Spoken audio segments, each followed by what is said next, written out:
Bismillahirrahmanirrahim. Assalamualaikum warahmatullahi wabarakatuh. Alhamdulillahirabbil alamin wa bihi nasta'inu ala umurid dunya waddin. Wassalatu wassalamu ala nabiyyina Muhammadin wa ala alihi wa ashabihi ajmain. Allahumma inna nas'aluka ridhaka wal jannah wa na'udzubika min sakhatika wan nar. Allahumma inna nas'aluka hubbak wa hubba man yuhibbuk wa hubba amalin yuqarribuna ila hubbik. Allahumma 'allimna ma yanfa'una wanfa' bima 'allamtana wa zidna ilman. Subhanaka la ilma lana illa ma 'allamtana innaka antal alimul hakim. Allahumma ansur ikhwanana al-mustad'afina fi Filistin. Allahumma ansur ikhwanana al-mujahidin fi Filistin. Allahumma a'izza ahla Gazzah. Allahumma ansur ahla Gazzah. Allahumma farrij ahla Gazzah. Amin ya rabbal alamin. Amma ba'du. Ya ayyuhalladzina amanu taqullaha haqqa tuqatih wa la tamutunna illa wa antum muslimun. Hadirin jamaah hafizakumullah. Alhamdulillahirabbil alamin.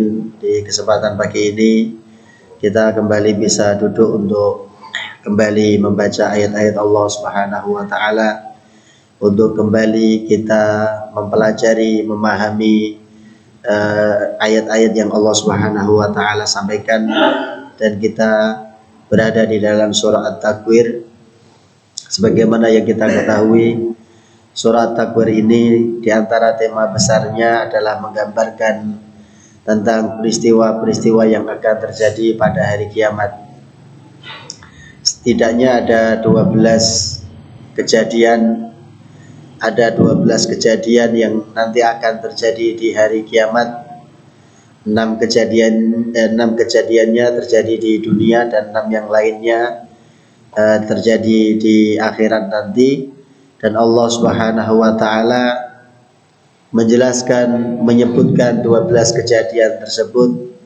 Intinya Allah ingin menggambarkan bahwa ketika semua kejadian itu terjadi, dimulai dari langit digulung, kemudian bintang-bintang nanti akan berjatuhan dan seterusnya, Allah ingin menyampaikan ayat yang ke-14 ini, alimat nafsum ma ahdarat. Kalau 12 peristiwa itu sudah terjadi, kalau 12 peristiwa itu sudah terlihat satu persatu, maka alimat nafsum ma ahdarat.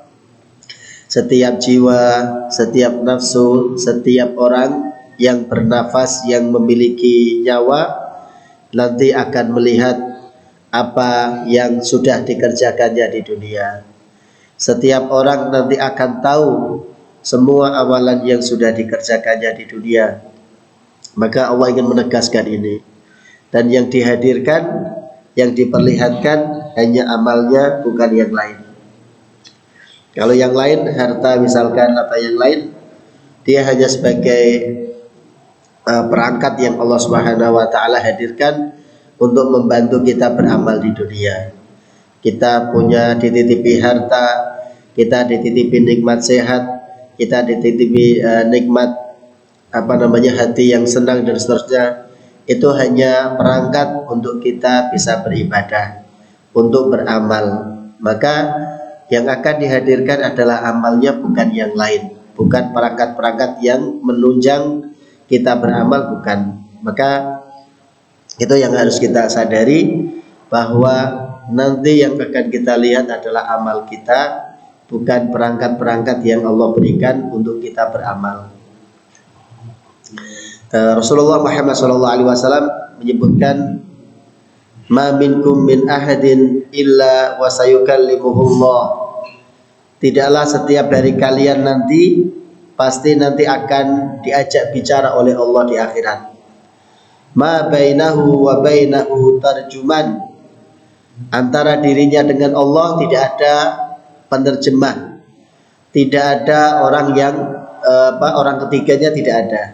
Masing-masing nanti akan diajak bicara oleh Allah, ditanya oleh Allah Subhanahu wa taala, tanpa ada perantara, tanpa ada penerjemah.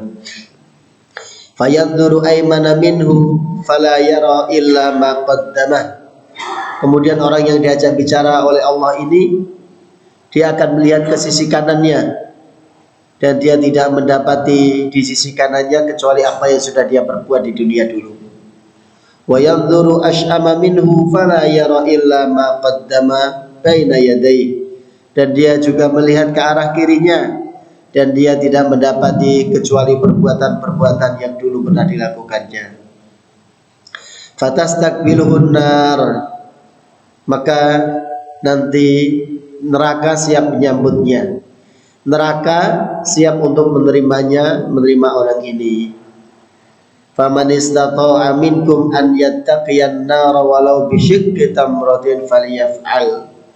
Maka barang siapa yang bisa menjaga dirinya, membentengi dirinya, menjauhkan dirinya dari api neraka walaupun hanya dengan separuh kurma yang dia bagi kepada orang lain, walaupun hanya dengan separuh kurma yang dia berikan kepada orang lain, falyaf'al, maka hendaklah dia melakukannya. Jadi ini gambaran dalam hadis sahih yang disebutkan oleh Rasulullah Muhammad SAW bahwa setiap orang nanti akan diajak bicara oleh Allah, ditanya oleh Allah di akhirat. Dia lihat ke kanan, dia lihat ke kiri. Di kanan dia akan melihat apa yang sudah diperbuatnya berupa amal-amal kebaikan. Dia melihat ke sisi kirinya, dia juga melihat apa yang dulu sudah diperbuatnya di dunia. Jangan sampai apa yang ada di sebelah kiri lebih banyak, karena biasanya sebelah kiri adalah amal-amal keburukan. Kalau sebelah kirinya lebih banyak, maka neraka nanti yang akan siap menyambut dia untuk dimasukkan ke dalamnya.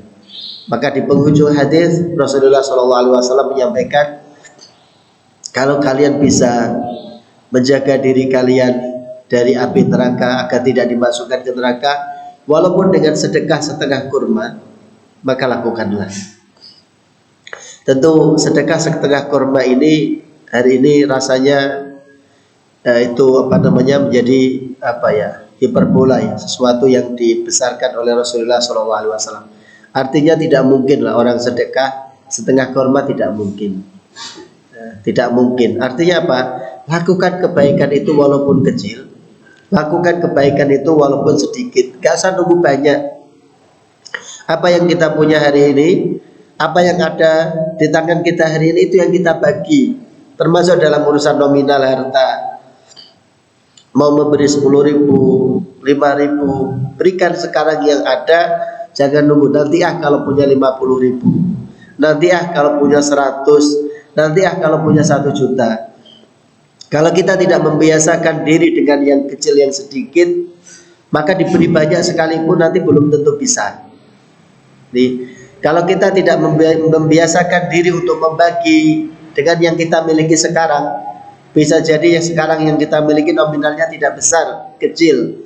Tapi yang kecil, yang sedikit ini kita sanggup untuk membaginya. Dan Nabi juga menyampaikan berapa banyak sedekah 1 dirham itu mengalahkan sedekah ratusan dirham. Kenapa?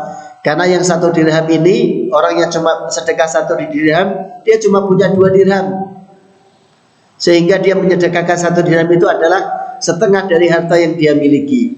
Nominalnya memang cuma 1 dirham, tapi 1 dirham ini setengah dari harta yang dia miliki. Sementara yang sedekah 100 dirham, katakan, loh dia punya ribuan dirham, jutaan dirham misalkan. Jadi keluarkan 100 dirham itu kecil buat dia. Mengeluarkan 100 dirham tentu bukan sesuatu yang berat, karena dia punya ribuan dirham yang lain, bahkan lebih dari itu. Maka babnya bukan tentang berapa nominalnya, berapa jumlahnya, tapi 1 dirham, tapi itu separuh dari harta yang dimiliki seseorang, kemudian dia berikan, itu akan mengalahkan ratusan dirham dari harta yang dimiliki oleh orang lain yang jumlahnya yang dia sisakan lebih banyak dari itu. Maka kalimat Nabi tadi, barang siapa yang bisa menjaga dirinya dari api neraka walaupun dengan setengah kurma, maka lakukanlah. Dan itu artinya kita kebaikan itu lakukanlah walaupun kecil, walaupun sedikit. Kemudian di pembahasan berikutnya, Di ayat yang selanjutnya Allah Subhanahu wa taala mengawali 3 ayat berikutnya ini dengan sumpah. Mengapa Allah Subhanahu wa taala menyebutkan tentang sumpah di tengah-tengah surat? Dan Allah ingin menyebutkan apa kok sampai Allah harus bersumpah lagi? Ternyata nanti Allah Subhanahu wa taala bersumpah ingin mengatakan bahwa Al-Qur'an ini istimewa. Al-Quran ini luar biasa. Al-Quran ini mulia. Nah, ketika Allah ingin menyebutkan bahwa Al-Quran ini istimewa, Allah berbicara, surah At-Takwir ini perlu kita ketahui dia adalah surah Makkiyah. Turunnya di Mekah di awal-awal Rasulullah Muhammad SAW berdakwah. Jadi yang diajak bicara surah At-Takwir ini di awal adalah orang-orang Mekah, orang-orang yang ingkar kepada Rasulullah, orang-orang yang ingkar kepada Al-Quran.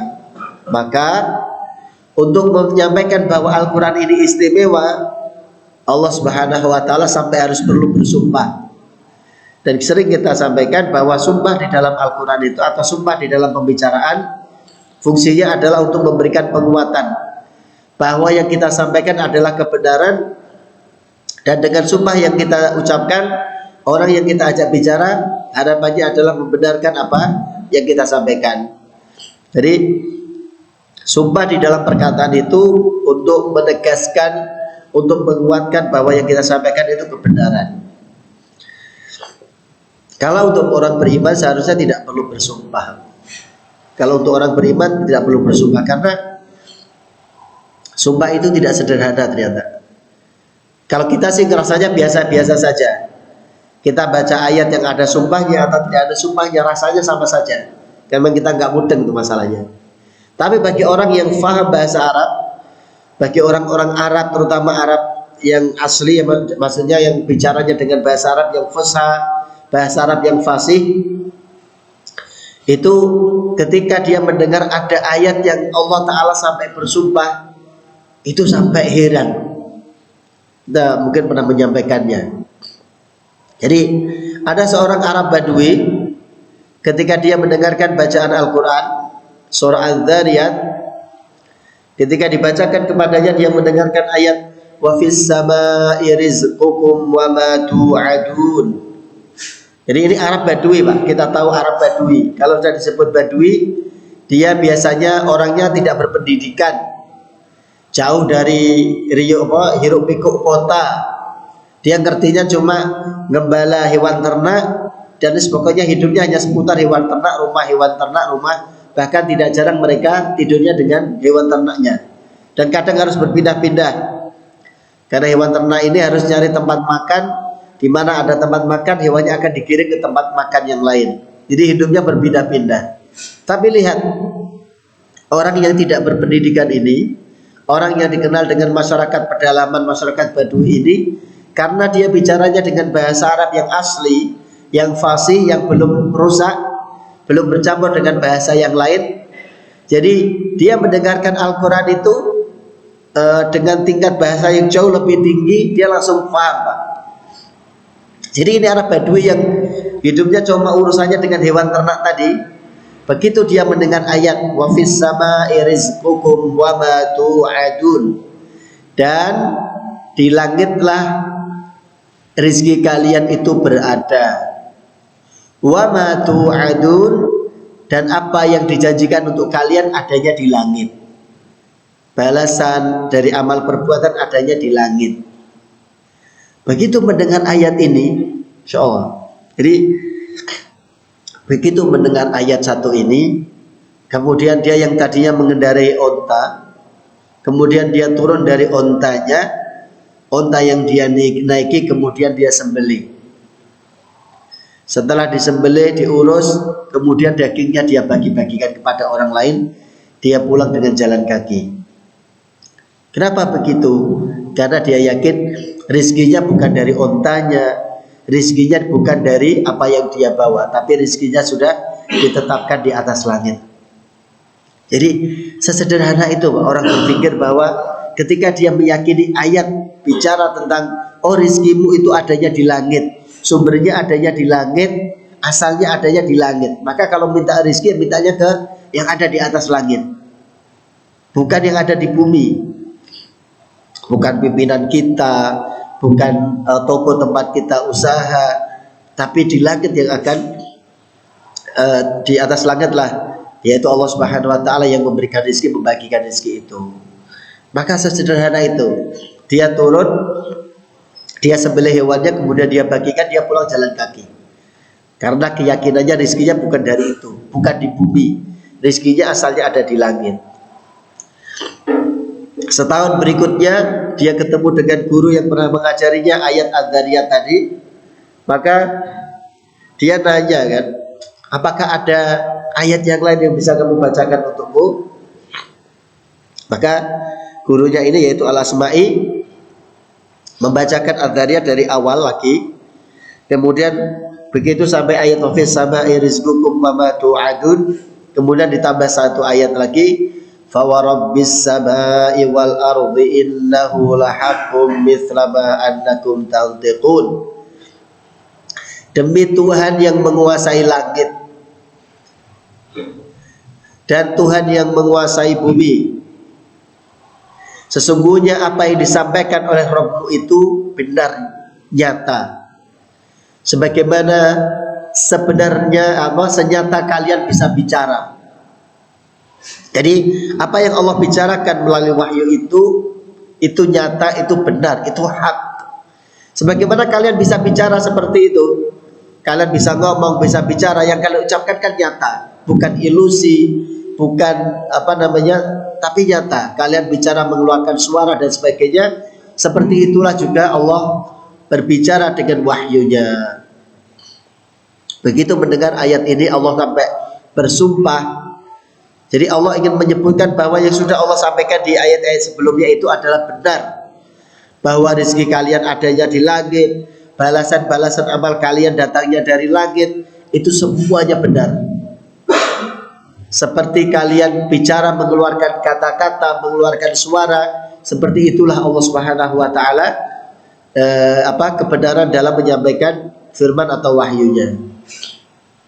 Mendengar Allah sampai bersumpah, si Arab Badui yang sama yang tadi kita sampaikan, mendengar rezekinya ada di langit, maka hewannya kemudian disembelih, kemudian dagingnya dibagi-bagi, bukan dibawa pulang, tapi dibagi-bagikan, dia pulang jalan kaki.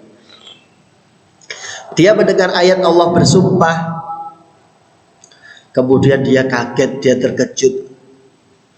Dia mengatakan, siapa ini yang membuat Allah marah? Siapa ini yang tidak percaya dengan firman Allah? Siapa ini yang tidak yakin dengan ucapan Allah Subhanahu wa taala sampai harus membuat Allah bersumpah untuk menyatakan bahwa yang Allah firmankan itu adalah benar, adalah nyata. Dia teriak-teriak begitu, Pak. Siapa ini yang telah membuat Allah marah? Siapa ini yang telah membuat Allah murka sampai Allah harus bersumpah untuk menyatakan bahwa firman-Nya adalah benar? Dia mengucapkan kalimat itu 3 kali dengan penuh ketakutan, dengan penuh kekhawatiran, karena ada orang yang telah membuat Allah marah, ada orang yang telah membuat Allah murka, kemudian dia jatuh dan meninggal. Jadi meninggalnya bukan karena stroke atau yang lain, bukan. Meninggalnya karena merasakan ketakutan. Kok bisa ada orang sampai membuat Allah marah, membuat Allah murka? Jadi sumpah itu seperti itu. Apalagi yang bersumpah Allah. Nah, kalau kita bicara dengan teman sendiri, yang kita ajak bicara, kita sampaikan informasi kok dia agak ragu-ragu, maka kita kadang harus memberikan kata penekanan. Wallahi, saya melihatnya sendiri, misalkan. Wallahi, saya mendengarnya sendiri. Jadi untuk membuat orang yang kita ajak bicara itu percaya dengan ucapan kita, kan kita kadang sampai harus bersumpah, Pak. Wallahi, benar yang saya lihat itu. Saya lihat fulan tadi belajar sih, misalkan, dan seterusnya. Jadi begitu juga dengan firman Allah yang ada sumpahnya. Allah sampai harus menegaskan itu karena yang diajak bicara tidak percaya. Yang diajak bicara ada tanda-tanda mengingkari. Karena surah At-Takwir ini turunnya di Mekah, dan saat itu masyarakat Mekah masih kafir. Maka Allah harus bersumpah. Sumpahnya Allah, fala uqsimu bil khunnas.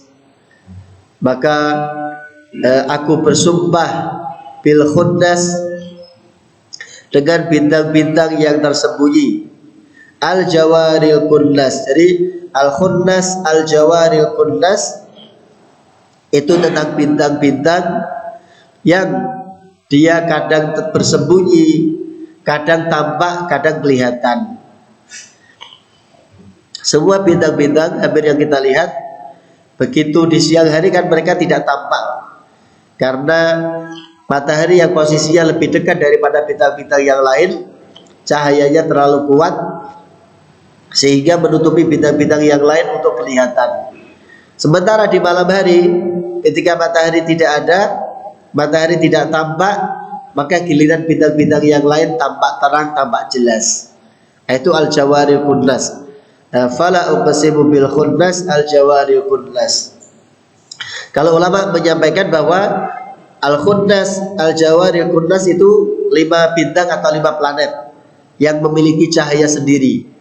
Pertama adalah Zuhal, yang kedua Mushtari, yang ketiga Utarid, yang keempat Mirrikh, yang kelima Zuhrah, atau yang kita kenal dengan bintang Saturnus, Jupiter, Merkurius, Mars, dan Venus. Ini bintang-bintang atau planet-planet. Karena dia memiliki cahaya sendiri, maka dia disebut dengan bintang yang 5 ini, yang kalau siang hari mereka tidak tampak, tapi kalau malam hari mereka tampak. Sampai Allah harus bersumpah untuk menyebutkan nanti yang akan Allah sampaikan di ayat berikutnya. Sumpah yang kedua, wal-laili idza as'as, dan demi malam apabila telah datang gelapnya, demi malam apabila telah mulai gelap. Kalau tadi bicara tentang bintang, baik yang di malam hari atau di siang hari, maka sumpah yang kedua adalah Allah bersumpah demi malam. Wal-laili idza as'as, demi malam apabila telah larut, telah datang gelapnya. Was-subhi idza tanaffas, dan demi waktu subuh apabila ia bernafas. Ini ayatnya ajaib. Allah Subhanahu wa taala menyebutkan waktu subuh dengan kata apabila tanafas, apabila sudah bernafas. Kalau biasanya kita lihat di ayat yang lain nanti apabila subuh telah terbit cahayanya, telah muncul cahayanya. Kalau itu kita faham insyaallah. Tapi mengapa Allah menyebut subuh itu bernafas? Nah, kita semuanya sepakat bahwa waktu subuh adalah waktu istimewa. Waktu subuh, waktu di mana manusia memulai hidupnya setelah mati kecilnya. Jadi seolah-olah bernafas itu dia hidup kembali. Dia mendapatkan nafasnya kembali untuk hidup kembali. Setelah Allah mewafatkan kita di malam hari, Allahu yatawaffal anfusa hina mautiha wallati lam tamut fi manamiha. Allah akan mematikan manusia ketika dia sudah sampai ajalnya, tetapi yang belum sampai ajalnya Allah matikan di waktu tidurnya dengan mati yang kecil, dengan mati yang sementara, yang sebentar itu. Di malam hari kita tidur, seolah-olah Allah mewafatkan kita sebentar. Kita nggak tahu roh kita kemana, nyawa kita kemana, sampai kadang kita bermimpi kemana-mana, karena memang posisinya sedang tidak di tempat. Maka begitu kita diwafatkan oleh Allah sementara, tiba waktu subuh, maka kita bernafas kembali, seolah-olah kita mendapatkan hidup kita kembali. Dan waktu subuh adalah waktunya orang beriman. Waktu subuh, apalagi bahkan orang beriman sudah beraktivitas sebelum subuh, karena mereka tahu ini adalah waktu-waktu yang istimewa. Sholatnya istimewa, wajibnya sholat wajibnya istimewa, bahkan sholat sunnahnya juga istimewa. Bukan hanya itu, panggilan atau bacaan Quran di waktu subuh juga sangat istimewa. Wa Qur'an al-fajr, inna Qur'an al-fajri kana masyhuda. Ayat-ayat yang dibaca di sholat subuh, Allah dan para malaikat menyaksikan, mendengarkan, menyimak. Apakah di sholat-sholat yang lain tidak menyimak? Menyimak, tapi yang subuh lebih istimewa, karena Allah menyebutkannya secara khusus. Jadi Allah menyebutkan wasubhi idza tanaffas, dan demi waktu subuh apabila ia sudah bernafas. Di antara penafsirannya, bernafas itu telah muncul cahayanya. Tapi kalau kita ingin mengartikan lebih jauh, subuh ini adalah awal kehidupan. Dan kita semuanya sepakat, subuh itu waktu yang sangat nyaman untuk diri kita. Badan kita juga seger setelah beristirahat semalam. Hati kita juga lapang, Pak. Gak ada orang bangun subuh kemudian mikirin utang, mikirin kerjaan, mikirin tugas yang belum selesai, tidak ada. Bangun subuh hati lapang, pikiran badan sehat, fresh. Bagaimana tidak kan? Bahkan Rasulullah Muhammad SAW juga mendoakan secara khusus waktu pagi atau subuh ini agar dipenuhi dengan keberkahan. Allahumma barik li ummati fi bukuriha. Ya Allah, berkailah umatku di waktu paginya, dan pagi itu dimulai dari waktu subuh tadi. Jadi Allah Subhanahu wa taala sampai bersumpah dengan waktu subuh, tetapi menggunakan kata bernafas. Nanti akan kita kaitkan dengan ayat yang setelahnya, yang insya Allah akan kita bahas di pertemuan yang lain. Jadi 3 sumpah ini, sumpah demi bintang-bintang yang kadang kelihatan, kadang tidak. Sumpah demi waktu malam yang gelap gulita, yang tidak ada cahaya. Kemudian sumpah demi waktu subuh yang itu awal munculnya cahaya. 3 sumpah ini Allah ingin menyebutkan innahu laqaulu rasulin karim. Sesungguhnya Al-Quran itu benar-benar perkataan yang dibawa oleh Rasul yang mulia. Jadi Allah ingin menyebutkan bahwa Al-Quran itu mulia, tapi tidak langsung menyebutkan sifat Al-Quran. Allah menyebutkan sifat Rasul, sifat utusan yang membawa Al-Quran ini. Seperti apa sifat-sifatnya, insya Allah akan kita sampaikan di pertemuan berikutnya. Yang jelas tadi, Allah ingin menyebutkan Al-Quran ini mulia, sampai Allah harus bersumpah dengan 3 poin ini. Insya Allah nanti akan kita sampaikan, semoga ada nanti. Apa sih kaitannya waktu malam, waktu subuh, bintang, kaitannya dengan sumpah bahwa Al-Quran itu istimewa, yaitu dengan menyebutkan Rasul yang membawanya adalah Rasul yang istimewa.